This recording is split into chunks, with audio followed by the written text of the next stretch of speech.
Hello, everyone. Welcome to our annual report 2023 webinar. Thank you for tuning in from around the world. My name is Mila Yoncheva, and I'm the program specialist and the Latin America and the Caribbean portfolio manager in the UN Trust Fund to End Violence Against Women. Every year, the UN Trust Fund delivers its annual report that captures the results and achievements that its grantee partners led throughout the year. It is always an important occasion to reflect, recognize, and celebrate the lifelong work that civil society and women's rights organizations lead to bring changes to the lives of millions of women and girls despite increasingly challenging contexts. Today, we will hear firsthand from a number of grantees about how they have been leading these bold and creative initiatives. Before we start, I would like to remind you that all participants who are joining are on mute to avoid audio issues during the presentation portion of the meeting. Please feel free to use the chat function to send through comments and questions. Please be advised that this meeting is being recorded and will be made available for a wider audience. Our colleagues have also started live tweeting now about our event. You can find us on Twitter at UNTF Trust Fund Evo and use the hashtag UNTFAR23 to engage with us in real time and continue the conversation beyond this webinar. Now that we have covered this information, I would like to start with a quick question to all of our participants. How do you remember 2023? Please share in the chat 3 words or phrases to describe your experiences and feminist activism in the year 2023. We would love to hear from all of you. We'll use the QR code and we will give you a couple of minutes to share your responses.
From what we can see and what you have shared, it seems that it was a complex and challenging year.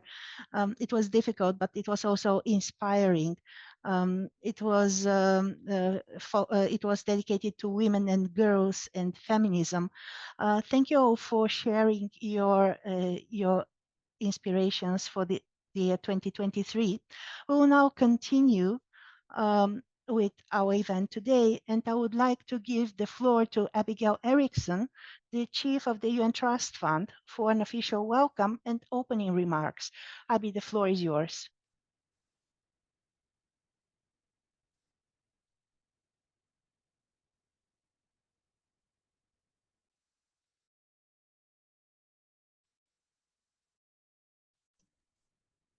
Can you hear me? Yes, we can. Okay, great. Thank you so much for the introduction, Mila, and good morning, good afternoon, and good evening, dear colleagues, friends, partners. A very, very warm welcome to everyone. I'm Abby Erickson, Chief of the UN Trust Fund to End Violence Against Women. And alongside my team here today, we're so pleased and grateful for your time to join our 2023 annual report webinar. I sincerely thank you for your time. We know how busy you are, and we really appreciate your engagement. For those of you who may not yet be familiar with the UN Trust Fund to End Violence Against Women, we were established by UN member states in 1996, so almost 30 years old. And we were established to accelerate the implementation of commitments made in the Beijing Declaration and Platform for Action, and really specifically to accelerate action to eradicate violence against women and girls. The UN Trust Fund is the longest standing mechanism within the UN system for global grant giving dedicated to preventing and responding to violence against women, and remains to date the only specialized civil society focused global grant making mechanism on the issue of ending violence. Over the last 28 years, the UN Trust Fund has relied on voluntary contributions and support primarily from our member state partners who established us back in 1996.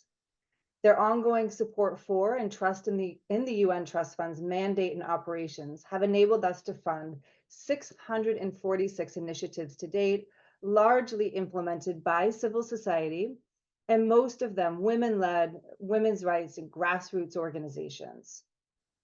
Recognized as the driving force for ending violence against women locally and globally, civil society and women's rights organizations, we know, are uniquely positioned to reach women and girls survivors of violence in their communities. They're also key partners in localizing the 2030 Agenda for Sustainable Development, ensuring that no woman or girl is left behind.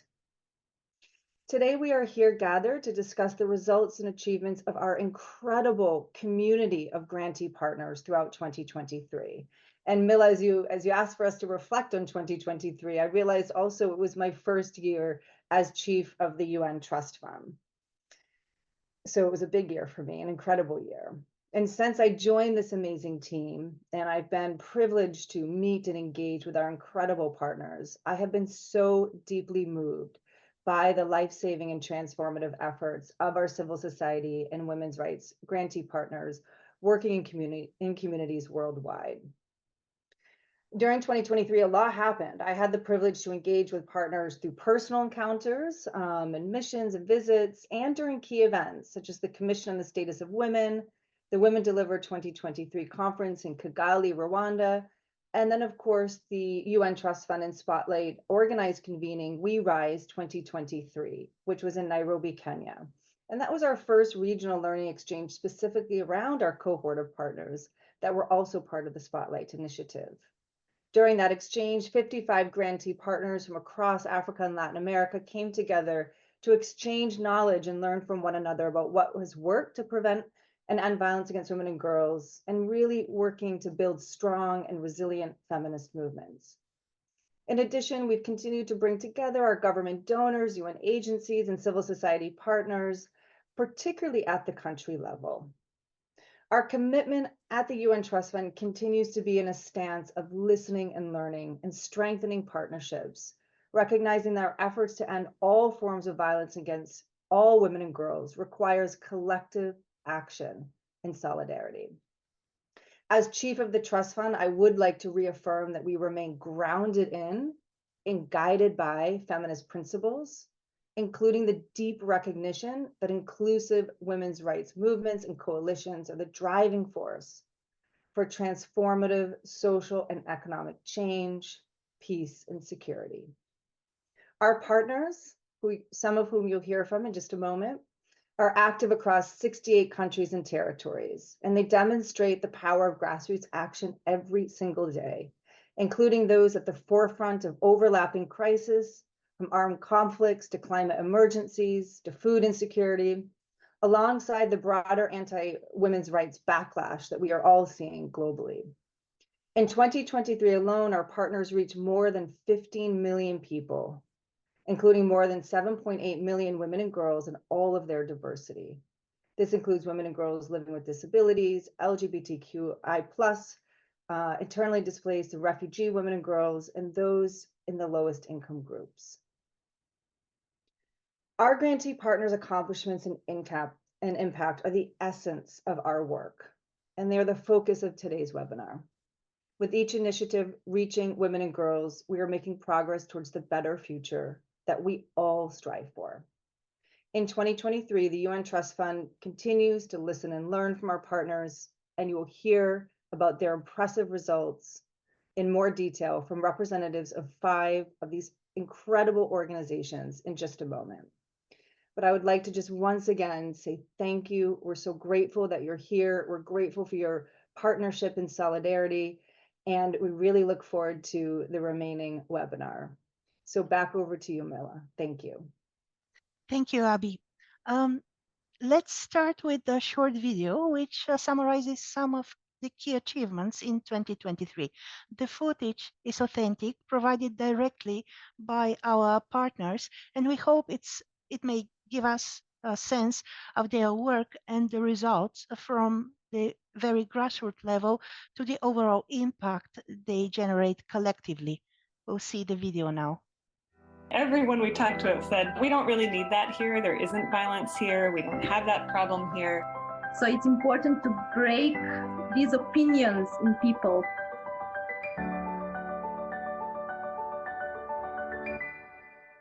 In a world where violence against women and girls has been and still is the most pervasive form of human rights violation, the work in ending it looks like this.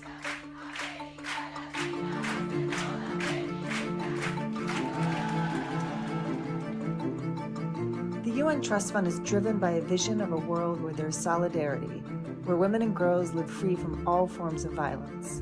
The success of this vision must be measured by the level of freedom and safety for women and girls who are most at risk of discrimination, marginalization, and exclusion globally. In 2023, the UN Trust Fund actively supported 191 initiatives aimed at preventing and responding to violence against women and girls, stretching across 68 countries and territories. Over 50% of these initiatives are taking place in a crisis context. Through these 191 creative, bold initiatives, more than 15 million people were reached and learned about their role in ending violence against women and girls, including at least 7.8 million women and girls. Nearly 72,000 women and girls survivors of violence were provided temporary shelter, psychological assistance, and legal representation when reporting violence. Around 9,000 internally displaced and refugee women and girls were provided with immediate and long-term support in informal settlements or host community. 51,500 women and girls belonging to the lowest income group were equipped with skills training to be financially independent as a pathway to escape violence.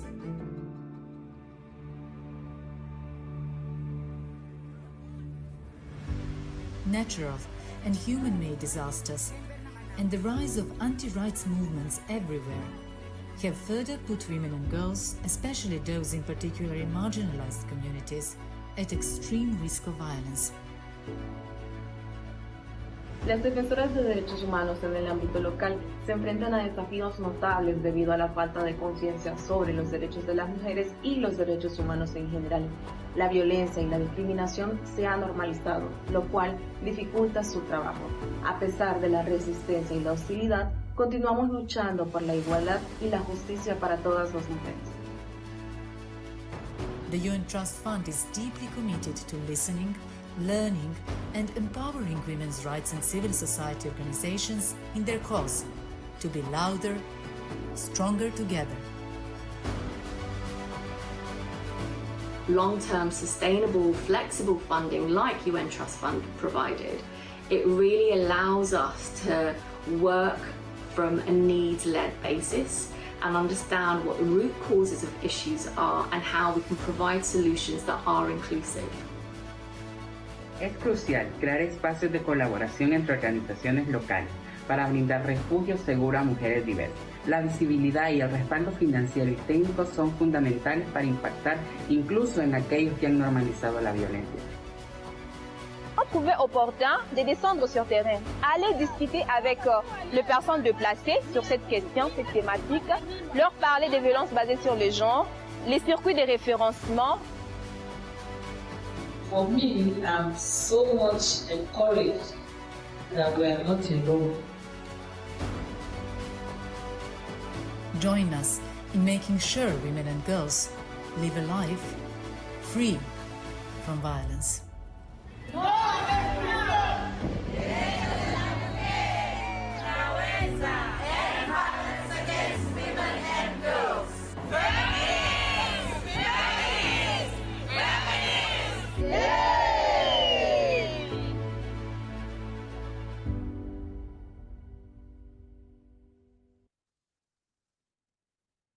Every time we get to work on collage video like this, it brings our team at the UN Trust Fund a lot of pride in being able to support the lifeline work of our grantee partners and to amplify this work worldwide. Thanks to our grantee partners for sharing with us your footage and allowing us to showcase your work. For this webinar, we are very happy to introduce to you a Pachacucha-inspired storytelling format for presentations.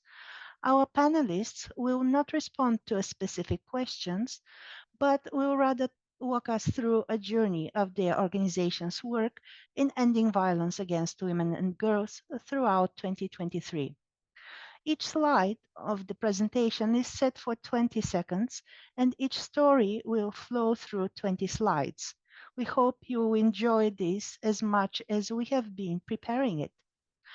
On today's agenda, we will hear directly from our grantee partners about their ending violence against women and girls journey through different themes in an eventful year before my colleague, Diep, recaps the key results and impacts of UN Trust Fund and its grantee partners throughout 2023. Then we'll close out our event today. Now, I'm thrilled to introduce to you our 5 speakers today who will speak on various themes that have emerged throughout 2023 and brought inspiring results of key adaptations to meet the needs of women and girls these civil society organizations and women rights organizations are serving. We will get to travel a bit with our speakers today. We'll start our journey by speaking about leaving no one behind. We'll hear from Amna Badauna, Referral and Documentation Officer of Stars of Hope in the occupied Palestinian Territory, of their experience in working in overlapping crises and responding to immediate context-based needs of women and girls survivors of violence. Then we'll move to India to hear from Florence Verghese, project manager of the Organization for Community Development in India. Florence will tell us about the experience with addressing gendered impact of climate change. Then we'll connect to Mexico, where we'll hear from Yareli Erlander, Executive Director of Interdisciplinary Centre for Rights, Childhood and Parenting. Yareli will tell us their story on using technology-facilitated solutions to prevent violence and improve access to services for women and girls living with disabilities. Connecting from Armenia, Anna Kovanasyan, Advocacy and Policy Development Team Manager of the Coalition to Stop Violence Against Women, will share the experience in dealing with anti-rights movements and in the context of rising backlash against women's rights movements. And lastly, we'll travel to the Democratic Republic of Congo, where we'll connect with Sandrine Lusamba, National Coordinator of Female Solidarity for Peace and Integral Development. She'll share their experience in ending violence against women in crisis contexts. Now, our first presenter, Amna Badauna, is the Referral and Documentation Officer of Stars of Hope in the occupied Palestinian Territory. This organization remained operational throughout multiple overlapping crises that had compounded impact on women and girls survivors of gender-based violence, including women and girls with disabilities and also living with HIV/AIDS, and continue to face many forms of discrimination and violence in all areas of life while lacking access to specialist services. Amna, the floor is yours.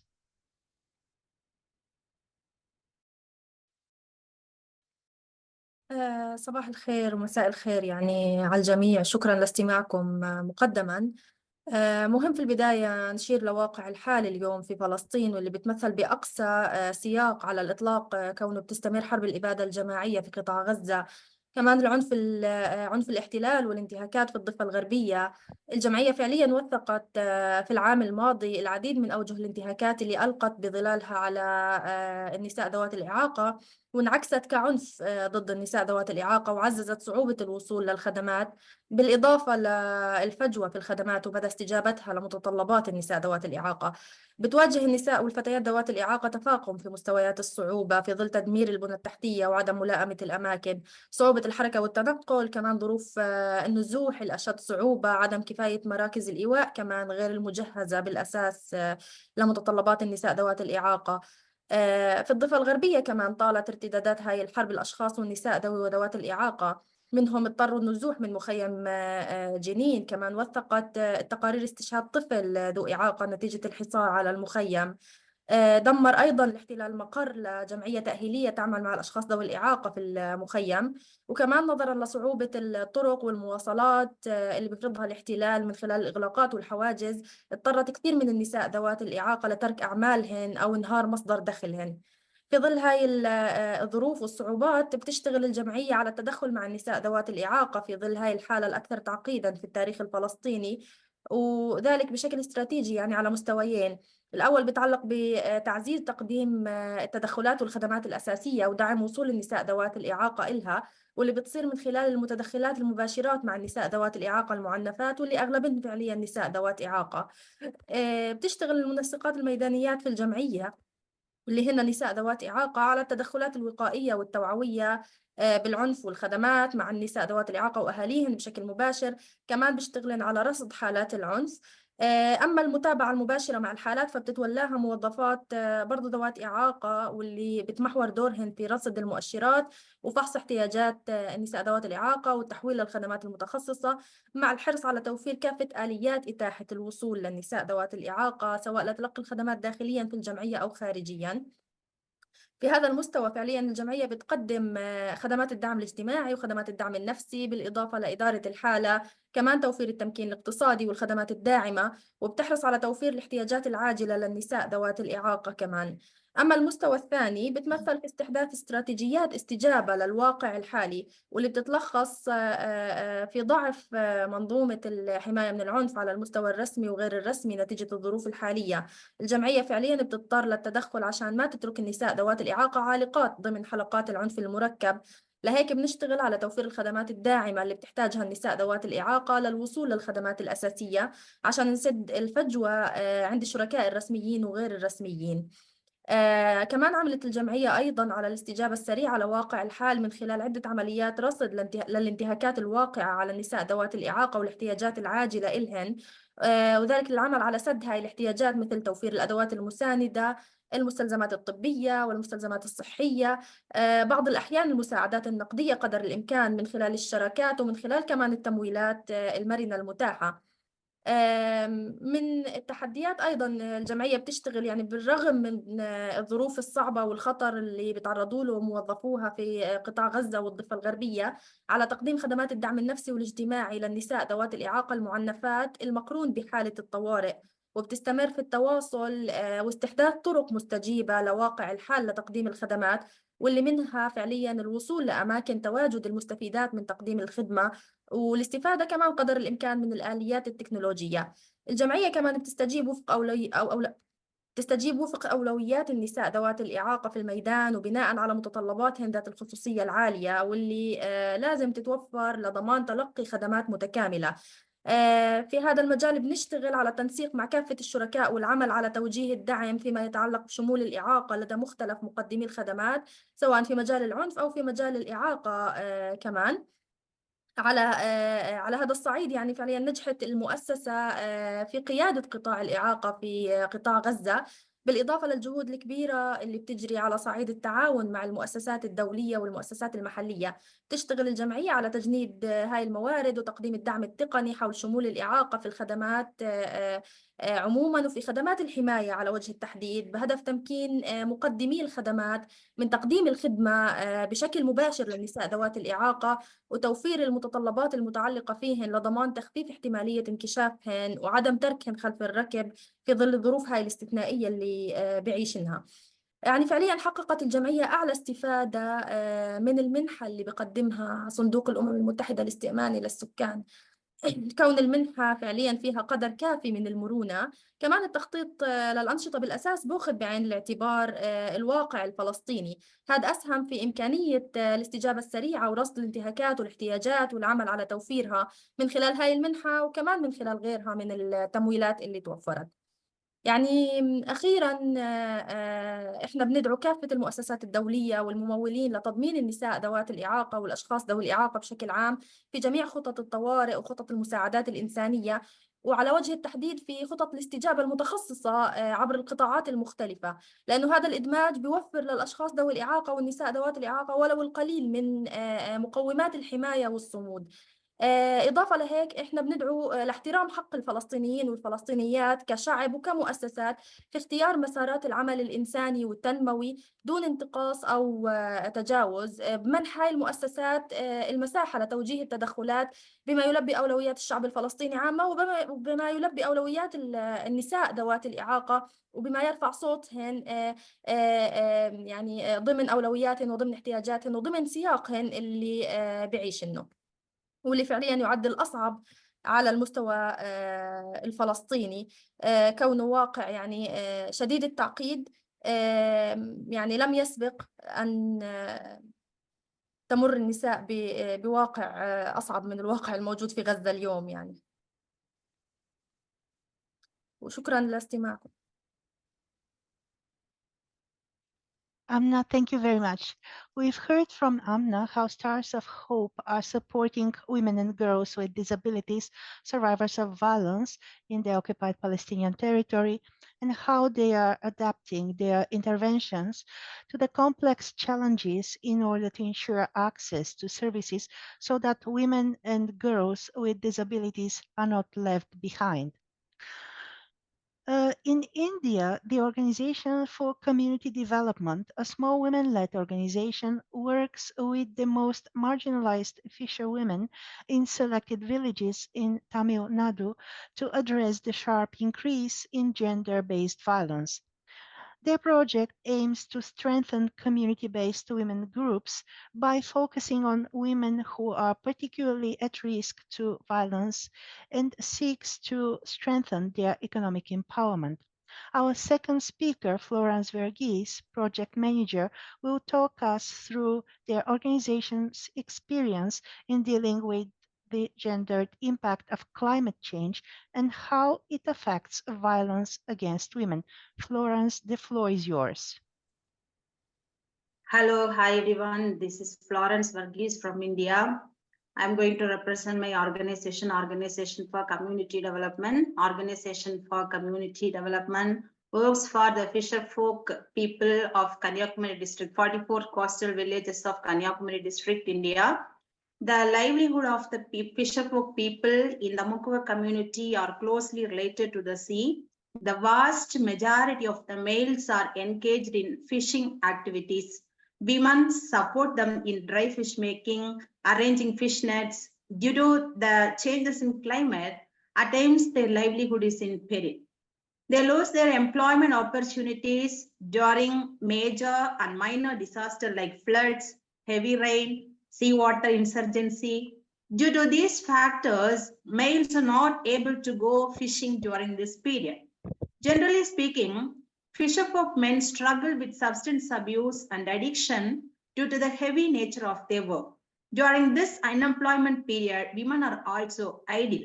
This leads to financial crisis in the family, which is known to be a trigger for domestic violence when combined to harmful social norms.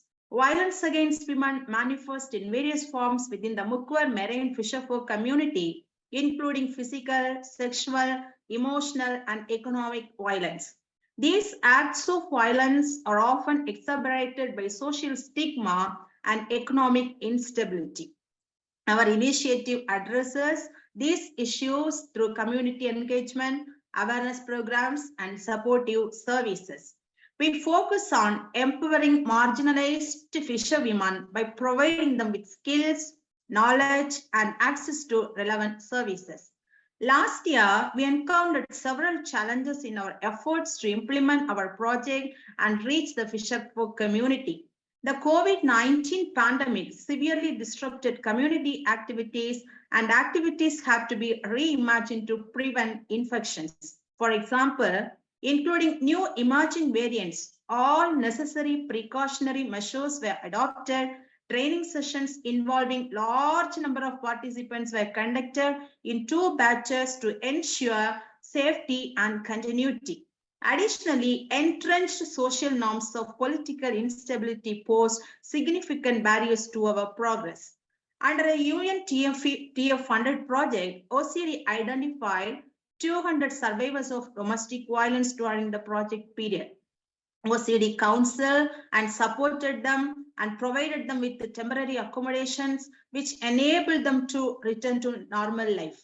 Additionally, those women were given entrepreneurship training, leadership training, capacity development, and leadership training activities. They were trying to make dry fish, fish pickle, and other value-added items related to fish. At the end of the training period, they were given seed capitals to start the small business initiatives at their homes. In this way, OCD under UNTF support supported 200 survivors of domestic violence after COVID-19 period. Now they are able to be independent and contribute to the household livelihood, which reduces the financial stress and reduces the risk of violence. This initiative enhances their self-respect and social identity also. Many women come forward to start small business initiatives at their homes. This is the achievement of the UNTF-funded project. Through extensive community engagement and formation of zero violence against women committees, we have seen a notable decrease in the incidence of domestic violence. We also learned valuable lessons like multi-sector approach yield better result.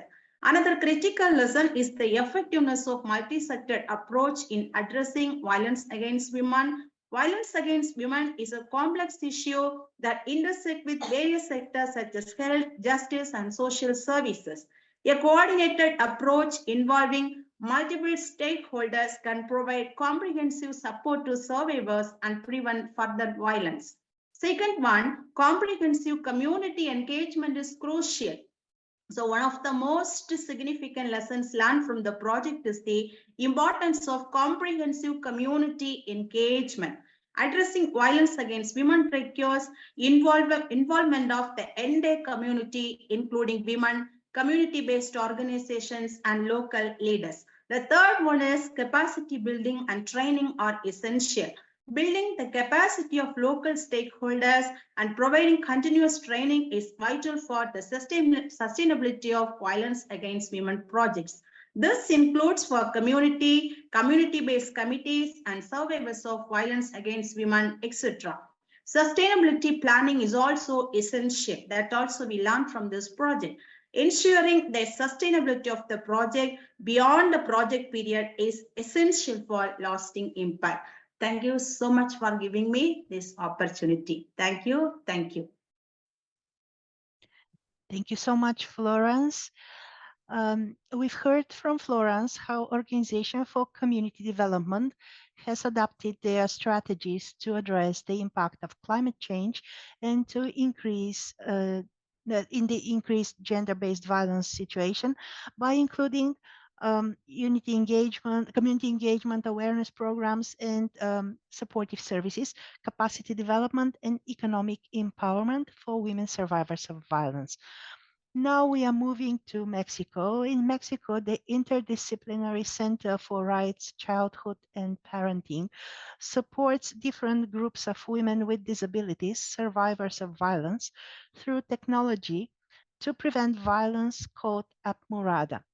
This app focuses on preventing violence against women and girls with disabilities by providing relevant and timely information in accessible ways that helps ending gender-based violence and facilitates the access of women survivors of violence with various disabilities to receive psychological, emotional, medical, and legal support. Now we are connecting to Yareli Rollander, Executive Director of the organization, to talk us through their experience in the prevention of violence via the App Morada. Yareli, the floor is yours.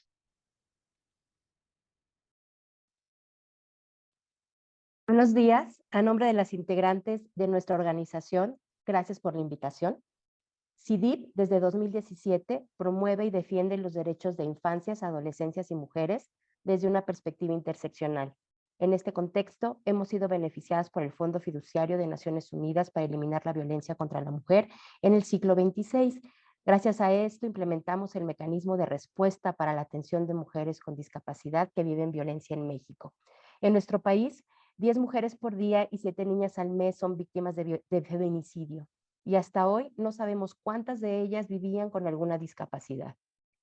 En México, nacer mujer es uno de los grandes riesgos, ya que según datos oficiales, 70% de las mujeres hemos vivido algún tipo de violencia y las mujeres que viven algún tipo de discapacidad con un índice de 72.6%.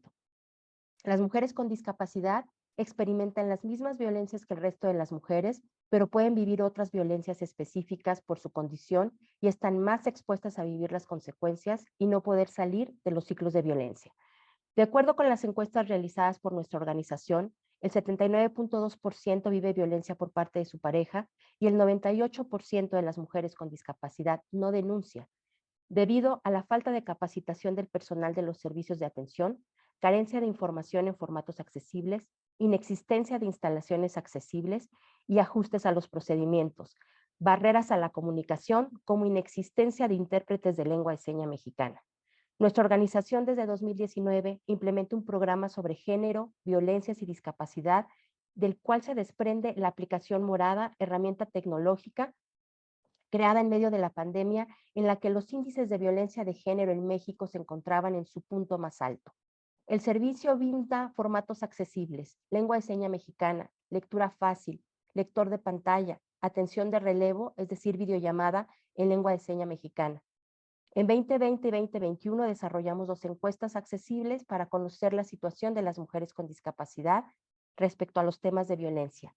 El mecanismo de respuesta para la atención de las violencias que viven las mujeres con discapacidad en México, que se lleva a cabo de 2023 a 2026, busca la prevención y atención de las violencias que viven las mujeres con discapacidad en formatos accesibles. Incluye la ampliación de cobertura y mejoras a la App Morada, la formación de servidores públicos para la atención inclusiva a mujeres con discapacidad, una caja de herramientas, la red Sororidisca, así como la creación de un protocolo homologado para dar atención inclusiva y accesible. Los retos a los que nos enfrentamos como organización son grandísimos. La falta de financiamientos, así como la persecución y criminalización de las organizaciones de la sociedad civil que vive en nuestro país. La invisibilidad de las mujeres con discapacidad en la legislación, los presupuestos, los planes y programas de atención a la violencia, la resistencia de las autoridades para sumarse al mecanismo debido a que implementar medidas de accesibilidad, ajustes razonables y ajustes a los procedimientos implica presupuesto. Dentro de los principales logros obtenidos en 2023 se encuentran la App Morada, ha sido consultada mensualmente por 700 mujeres. Se crearon alianzas con la asociación más importante de intérpretes de lengua y seña mexicana en México y se creó un convenio de colaboración con el gobierno de Nuevo León para que se sume al mecanismo y para que adopte un protocolo de atención a las mujeres con discapacidad y mejore refugios y casas de tránsito a fin de que el servicio sea más inclusivo. La App Morada fue evaluada positivamente por mujeres con discapacidad visual, motriz, auditiva, intelectual, psicosocial y múltiple, y se recopilaron sus propuestas a fin de mejorar la accesibilidad y usabilidad de la app. Ya estamos trabajando en una nueva versión de la misma. Se han realizado evaluaciones también con programadoras a fin de mejorarla, y la principal lección aprendida con el uso de tecnologías es la brecha digital, la cual nos permitió generar acciones integrales como incorporar uso de videollamadas y llamadas telefónicas. Además, creemos en la urgente necesidad de eliminar la discriminación sistemática que viven las mujeres en los servicios de atención. Estamos convencidas que la tecnología puede ser una gran aliada para el ejercicio del derecho a las mujeres a una vida libre de violencia, ya que a través de una herramienta, en este caso de accesibilidad web, se pueden romper las barreras que impiden la inclusión de este grupo de mujeres. Para garantizar el uso correcto de las tecnologías, hay que considerar la seguridad de las mujeres, así como su participación activa en todos los niveles del proyecto. En este caso, las mujeres con discapacidad han participado en su diseño, implementación y evaluación continua. Para garantizar el impacto de la aplicación en la vida de las mujeres, se considera un proyecto integral. Una herramienta tecnológica no logrará impacto si no se realizan acciones como la formación de prestadores de servicios, la promoción de liderazgos de mujeres, su formación para que sean replicadoras en sus comunidades y la creación de alianzas. La aplicación es única en su tipo, brinda información sobre los tipos de violencia, las instituciones, así como un test donde en formatos accesibles ellas pueden conocer el nivel de violencia que están viviendo. Con esto cumplimos con el estándar de las pautas de accesibilidad Web 2.1 nivel AA. Cuenta con lector de pantallas, pictogramas, lectura comprensible. Todo el contenido está en video en lengua de señas mexicanas y damos atención 24/7 por medio de videollamadas a mujeres sordas. Finalmente, queremos decir que desde que estamos siendo beneficiadas por el fondo, hay un antes y un después. Gracias al fondo hemos podido fortalecer nuestro trabajo como organización, porque somos una organización pequeña, nuestras capacidades, y ahora somos mucho más visibles, lo que nos ha permitido llegar a más mujeres para que ninguna jamás se quede atrás. Muchísimas gracias por su atención. Thank you very much, Ireli, for sharing this information. We've learned from Ireli how new technologies, in this case App Morada, can be applied to eliminate violence against women and girls with disabilities. You also learned that in addition to modern technologies, the inclusion of strategies such as training service providers, promoting women's leadership, and creating alliances to ensure ending violence against women and girls with disabilities are equally important. Our next stop is Armenia, where the Coalition to Stop Violence Against Women, a women-led women's rights organization, is working on ending gender-based violence by strengthening accountability, prevention, and prevention mechanisms. This organization unites 11 non-governmental organizations working with marginalized women and girls. Now, Anna Hovhannisyan is with us today to tell us more about their experience in dealing with anti-rights movements and backlash they have been experiencing. The floor is yours, Anna. Thank you. Good morning, good afternoon, good evening, everyone. Welcome to my presentation on our organizational response to backlash and the rise of anti-rights movements in Armenia. I represent the Coalition to Stop Violence Against Women from Armenia, a small country in Caucasus. Today, I will share our key insights, challenges, achievements, and the invaluable support we received from the UN Trust Fund. The coalition was created by several non-governmental organizations in response to the murder of Zaruhi, a 20-year-old woman who died from severe beating by her husband in 2010. This tragedy brought the issue of violence against women, particularly domestic violence, to the public's attention in Armenia. The coalition now unites 11 organizations representing various groups of women, including women with HIV, forcibly displaced women, LGBT women, rural women, and women subjected to different forms of gender-based violence. In Armenia, violence against women is pervasive, manifesting in different types. Deep-rooted patriarchal norms, systematic gender inequalities, and socio-political factors contribute to these issues. Our project addresses this through direct support services, including legal aid, psychological support, and safe spaces. We also engage in advocacy through evidence collection and direct dialogue with the state. During 2023, we reached out more than 20,000 women and children through direct and indirect support, campaigning, and advocacy.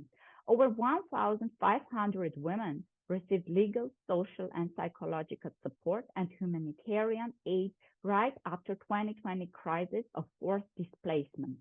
68 court sessions were attended on GBV to collect evidence related to access to justice for women survivors of gender-based violence. We have also invested in our capacity for advocacy related to the UN treaty bodies.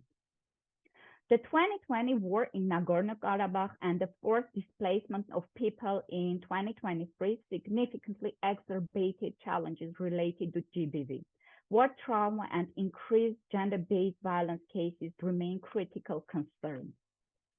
2023 presented several key challenges in our effort to end violence against women. One significant challenge was the rise of anti-gender movements as a result of 2020 war and forced displacement of over 100,000 population from Nagorno-Karabakh, which are political forces that manipulate societal norms and spread misinformation to undermine women's rights. With these movements actively opposed our advocacy efforts, including our push for the ratification of the Council of Europe Convention on Preventing and Combating Violence Against Women and Domestic Violence. There is also hate speech directed at many members of the coalition, labeling them as Soros spreaders, which considered dangerous due to anti-gender sources. Moreover, shrinking space sometimes came even from international organizations. For instance, the European Union provided a substantial grant to an international organization for implementing a perpetrators rehabilitation program. We strongly believe that this approach was misguided and could potentially harm the progress we have made. Consequently, we wrote a letter to the EU ambassador outlining our concerns, and as a result, the project was stopped. Despite these challenges, we achieved significant milestones. We successfully advocated for amendments to the domestic violence law, strengthening protection mechanisms for the survivors. We expanded support services with a 50% increase in calls to our helpline. Public awareness campaigns involving bloggers and decision makers garnered widespread attention and support. From these experiences, we learned the importance of resilience. The ever-changing landscape of anti-rights movements and external crises like COVID, war, forcible displacement taught us to be flexible in our strategies and resourceful in overcoming obstacles. The coalition plays a crucial role in countering anti-rights movements in Armenia for already 13 years. By uniting various organizations, we amplify our voice and strengthen our advocacy efforts. Our approach allows us to share resources and strategies, making us more effective in countering regressive agendas. We engage in continuous dialogue with policymakers, including a recent meeting with the Prime Minister of Armenia. The support from the UN Trust Fund has been instrumental in empowering our organization, staff, and the community we serve. We benefited from flexible, long-term funding that allowed us to plan and implement our initiatives with greater stability and confidence. This core funding was crucial in maintaining our operations, especially during times of crisis. In 2018, Armenia underwent a revolution, resulting in a change of power from autocratic government to a democratic one. This transition has opened up more opportunities for the development of human rights, particularly women's rights. Consequently, there is an increased need for investment in human rights to capitalize on these new opportunities. In conclusion, our journey in 2023 was marked by significant challenges, achievements, and invaluable support from the UN Trust Fund.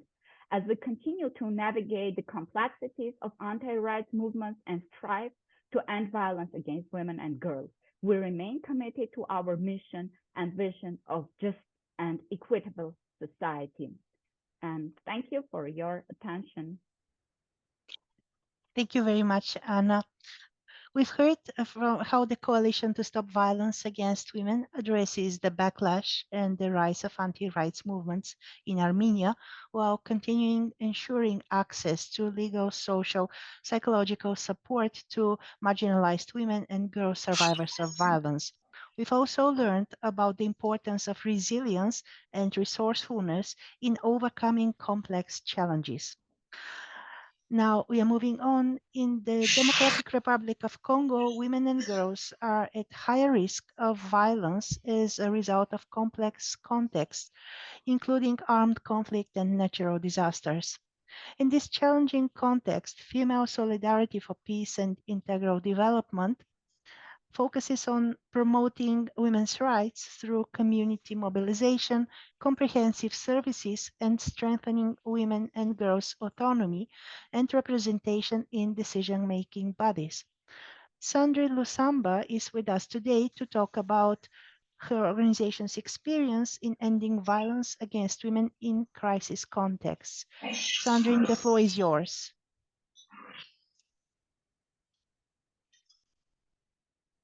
Merci beaucoup. Bonjour à tous. C'est un honneur de pouvoir échanger aujourd'hui par rapport à nos réalisations avec l'appui de UN Trust Fund au courant de l'année 2023. Alors, comme vous le savez, la République démocratique du Congo est affectée par plusieurs crises, y compris la crise liée aux conflits armés qui affectent beaucoup de femmes et de filles. Et au courant de l'année 2023 seulement, nous avons eu à assister et à accompagner 1466 cas de violences basées sur le genre, parmi lesquels 60% de violences sexuelles. On doit noter que la violence sexuelle est la forme de violence la plus cruelle que les femmes et les filles de la RDC font face. Alors, cette violence est beaucoup plus caractérisée par la situation de conflit quand il y a beaucoup de déplacements. Quand il y a beaucoup de déplacements de la communauté à cause des conflits, ça fait que les femmes et les filles font face à beaucoup de problèmes de protection. Alors, le projet nous a permis d'assister des femmes sur le plan holistique. Il y a la prise en charge médicale, la prise en charge psychologique, la prise en charge juridique, mais aussi l'accompagnement socio-économique qui inclut aussi la réinsertion socio-scolaire pour les enfants. Les femmes et les filles qui vivent dans les sites de déplacés de façon spécifique sont à risque chaque jour d'exploitation, d'abus sexuels, mais aussi de toute autre forme de problèmes de protection. Et à travers ce projet, nous avons aussi mis en place des centres d'écoute, des espaces sûrs pour permettre aux femmes d'avoir des échanges et de bénéficier d'un accompagnement de groupe afin de permettre leur guérison. Alors, pour adresser la violence sexuelle basée sur le genre en RDC, en particulier liée au conflit, nous avons collaboré avec des structures de santé dans lesquelles nous nous sommes assurés que le prestataire de santé sont formés, les sensibilisateurs sont formés, et pour nous rassurer que les actions de prévention sont bien canalisées, nous travaillons avec des organisations à base communautaire. Ce sont des structures qui sont bien ancrées dans la communauté et qui savent le problème de la communauté, et nous travaillons avec eux pour les former à sensibiliser et apporter l'information sur comment accéder aux services, quels sont les services disponibles, mais aussi comment est-ce que les cas de violence peuvent être traités. Alors, au courant de la mise en œuvre de ce projet, nous avons aussi fait face à beaucoup d'insuffisances. Entre autres, l'accès aux attestations de naissance. Vous savez, quand il y a des cas de violence sexuelle, il y a des enfants qui naissent de ces cas de grossesse issus de viol, il y a aussi des enfants ou de jeunes filles qui sont victimes. Alors, avec plusieurs déplacements, de multiples déplacements à cause de la guerre, nous n'avons pas très souvent accès à des attestations de naissance pour faire un bon accompagnement juridique de ces victimes. Et ça constitue une difficulté. Mais aussi avec l'augmentation de besoins. Quand nous avons commencé ce projet, la zone n'était pas très affectée comme maintenant. Et vous savez, depuis mars 2024, il y a beaucoup de déplacements liés au conflit en RDC. Alors, les principales réalisations, comme je le disais tout à l'heure, nous avons pu atteindre 98 073 personnes, hommes, femmes, filles et garçons, sur nos messages de sensibilisation. Nous avons, comme je le disais tout à l'heure, travaillé pour la construction de 3 espaces sûrs. Les espaces sûrs permettent aux femmes de s'asseoir ensemble et d'être écoutées, de réaliser des activités d'apprentissage, des activités de détraumatisation pour permettre aux uns et aux autres de s'appuyer afin d'une bonne guérison.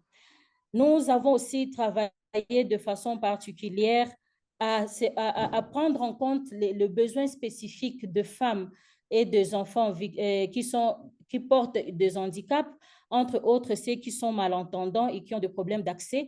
Et nous essayons tant soit peu de les inclure dans nos activités afin que ceux-là aussi puissent être informés, mais aussi pour qu'ils puissent bénéficier des activités réalisées dans le cadre du projet.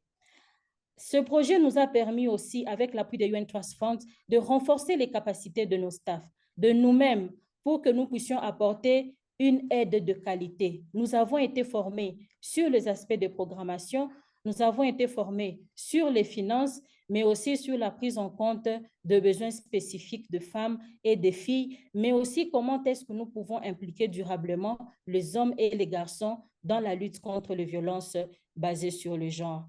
Alors voilà en général ce que nous pouvons mettre en avant comme des grandes réalisations de ce projet, même si le besoin reste énorme. Merci. Thank you very much, Sandrine.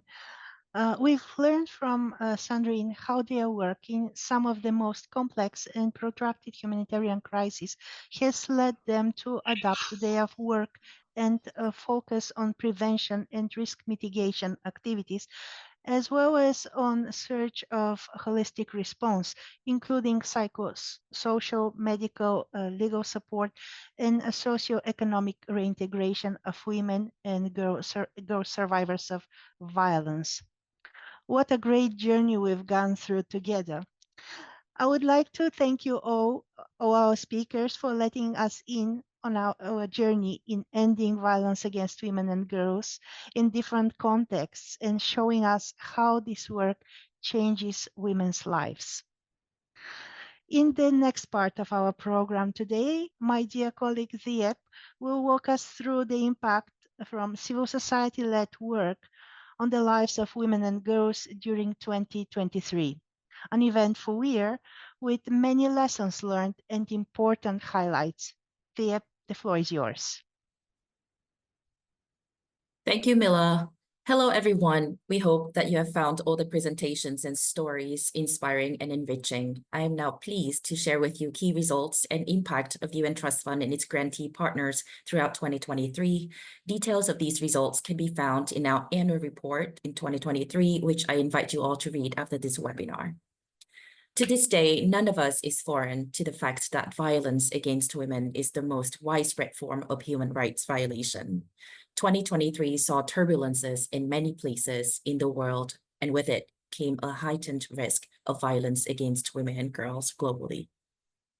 In the escalation of global crises, including climate change emergencies, violent conflicts, and economic shocks has increased the vulnerability of women and girls to violence, eroding hard-won progress and giving rise to new threats, including technology-facilitated gender-based violence, among other forms of violence around the world. 2023 was also the year that is the midpoint of the UN Trust Fund's implementation of our strategic plan that continues to center civil society-led work in ending violence against women and girls through our long-term core, and flexible funding commitment. In increasingly complex settings, and with 50% of our grantee partners operating and adapting in crisis contexts, the UN Trust Fund support has also strived to adapt with a similar pace so that our work of grantee partners could remain uninterrupted and create impact across the peace, humanitarian, and development nexus. In 2023, the UN Trust Fund provides comprehensive support through a wraparound service model, offering tailored resources and enhancing capacity, knowledge, and resilience of grantee partners, among other tailored support throughout the entire grant cycle.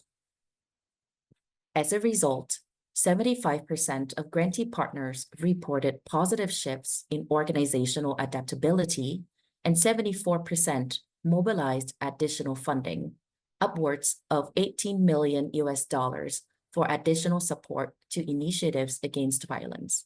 We cannot wait to unpack more in just a little bit, and also you are welcome to read in our annual report 2023 after this webinar. As seen in our impact video, in 2023, 191 initiatives supported by the UN Trust Fund reached more than 15 million people. The majority of the UN Trust Fund's grant portfolio focuses on reaching the most underserved women and girls, those who experience intersecting threats and forms of discrimination and violence. Civil society organizations and women's rights organizations are at the forefront of efforts to prevent and respond to violence against women and girls. Their work with communities and directly with survivors is critical to achieving transformative change. Yet, these organizations are often under-recognized and under-resourced. To this point, we know that violence against women and girls is indeed preventable, and UN Trust Fund grantee partners worked to make this a reality through concerted efforts to create changes in behaviors, practices, and attitudes that sanction and perpetuate violence against women and girls. In Cambodia, for example, the Cambodian Women's Crisis Center, or CWCC, and their partner ADD International customized the SASA methodology tool to incorporate a module on intersectionality and make resources more user-friendly to sensitize new rights holders and duty bearers. The initiative piloted the intersectionality material and revised training guidelines, providing 20 training sessions on intersectionality to 381 participants, including parents and caregivers of young women living with disabilities in Cambodia. In many cases, survivors do not report violence due to both social factors and limited options and capacity of specialist support services. These services include psychological and legal support, support for displaced persons, access to justice and empowerment, among other necessary services. Another example we have in Colombia, the small women's rights organization, Corporación Colectiva Justicia Mujer, provided services to 1,800 women, including through the use of the organization's innovative application called FILI to calculate alimony obligations in cases of violence. The organization also provided psycholegal representation for 42 new survivors to facilitate access to justice and specialized care. Besides, 45 women human rights defenders were provided training, focusing on well-being and stress management tools. In many places, increased effectiveness of policies and accountability systems is essential. In Kenya, one of our grantee partners, Physicians for Human Rights, trains and supports healthcare professionals to collect and document forensic evidence of sexual violence through the innovative mobile app called Medicapt, which supported the documentation of over 1,000 cases of sexual violence in 2023 and therefore led to prosecutions. In 2023, all UN Trust Fund grantee partners received 13 thematic capacity development webinars as part of our comprehensive package to strengthen their organizational operations. And we are proud to report that 100% of participants who completed the training reported that they retained and used the training in the implementation and management of their project. Last year, the UN Trust Fund also continued its commitment to elevating feminist-inspired practice-based knowledge to amplify civil society-led voices through a few of our initiatives that we are continuing, like the Shine Hub, our series of knowledge products focusing on addressing ending violence against refugees and IDPs, women and girls with disabilities, as well as civil society-led evidence on how to sustain and foster women's movements. In the most recent call for proposals, the UN Trust Fund was met with record-breaking high number of applications and amount requested, up to 3,000 applications totaling $1.5 billion. That is evidence for the urgent needs of resourcing women-led initiatives to prevent and end violence against women and girls worldwide. At the UN Trust Fund, we have continued to advocate for further resourcing women's rights and civil society organizations and investing in women's leadership at all levels. The UN Trust Fund reaffirmed its commitment to supporting our grantee partners in their lifeline work. These efforts, led by our grantee partners, were made possible thanks to the sustained effort of our generous donors, partners, and contributors throughout the year. We thank you for your trust and support. Thank you so much for your attention. Back to you, Mila. Thank you, Diep. Wow, what a year. And I do want to reiterate the point made that organizational resilience requires efforts from donors to adapt their grant-giving practices to ensure civil society organizations and women's rights organizations have the resources to support the support they need to continue their life-saving work. And the UN Trust Fund is proud to have been providing this support through or flexible and long-term funding. We are also proud to continue our commitment to continuing collaboration, mutual empowerment, and learning with our civil society and women's rights organization partners. I hope you have found today's webinar and the Pachacucha inspired presentations insightful. Please do check out our annual report with QR code on the screen or follow the link in the chat or our UN Trust Fund website. Once again, thank you for joining us and engaging with us in this event. And we hope to see you in the more events throughout this year. Thank you and goodbye.